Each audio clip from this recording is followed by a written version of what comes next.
సేవకులు మృతి చెందినప్పటికీ అనే అంశం మీద ఈరోజు దేవుని వాక్యాన్ని ధ్యానం చేసుకుందాం. పరిశుద్ధ గ్రంథం నుండి యెహోషువ గ్రంథము 1వ అధ్యాయము 1 నుండి 9 వచనములు.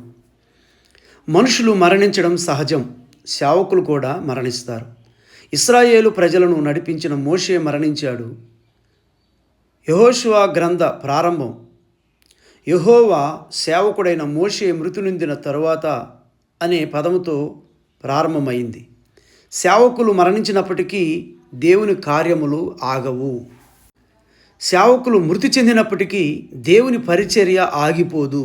యెహోషువ గ్రంథము 1వ అధ్యాయము 1 నుండి 4 వచనాలు. మోషే మరణించాడు కాబట్టి దేవుడు తాను ఉద్దేశించిన పనులను ఆపివేయలేదు, కానీ తాను నిర్ణయించిన పరిచర్యను జరిగించుటకు, ఇశ్రాయేలు ప్రజలను నడిపించుటకు దేవుడు యెహోషువను పిలిచాడు. సేవకులు మరణించినప్పుడు దేవుడు తన పరిచర్యను జరిగించుటకు ఎవరినో ఒకరిని ఏర్పాటు చేసుకుంటాడు. రెండవది, సేవకులు మృతి చెందినప్పటికీ దేవుని వాగ్దానాలు ఆగిపోవు.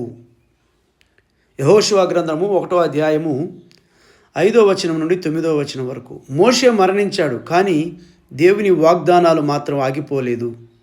మోషేకు దేవుడు వాగ్దానం చేశాడు, నేను నీకు తోడయుందును అని. నిర్గమాకాండము 3వ అధ్యాయం 12వ వచనం. మరలా అదే వాగ్దానము దేవుడు యెహోషువకు ఇచ్చాడు. దేవుని వాగ్దానాలు నిరంతరము తన ప్రజలకు దేవుడు ఇస్తూనే ఉంటాడు. ముగింపులో ఎంతోమంది గొప్ప దైవ సేవకుల మరణాలను మనం చూస్తూ ఉంటాము. అది మనకు దుఃఖకరముగా ఉండినప్పటికీ దేవుడు తన పరిచర్యను, తన వాగ్దానములను నిరంతరము కొనసాగిస్తుంటాడని దేవుని స్తుతించాలి. ఒకవేళ సేవకుల మరణము తర్వాత ఆ పరిచర్యను కొనసాగించుటకు దేవుడు మనలను యెహోషువ వలె పిలిచినట్లయితే, ఆ దేవుని సేవకులు మరణించినట్లయితే దేవుని పరిచర్య ఆగిపోదు అని మనం జ్ఞాపకం చేసుకోవాలి. దేవుని సేవకులు మరణిస్తే దేవుని యొక్క వాగ్దానాలు ఆగిపోవు అని మనం జ్ఞాపకం చేసుకోవాలి.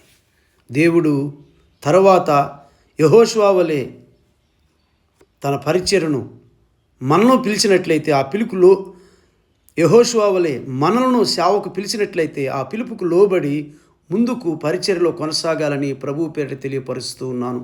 ఈ మాటలు ప్రభు దీవించునుగాక. ఆమేన్.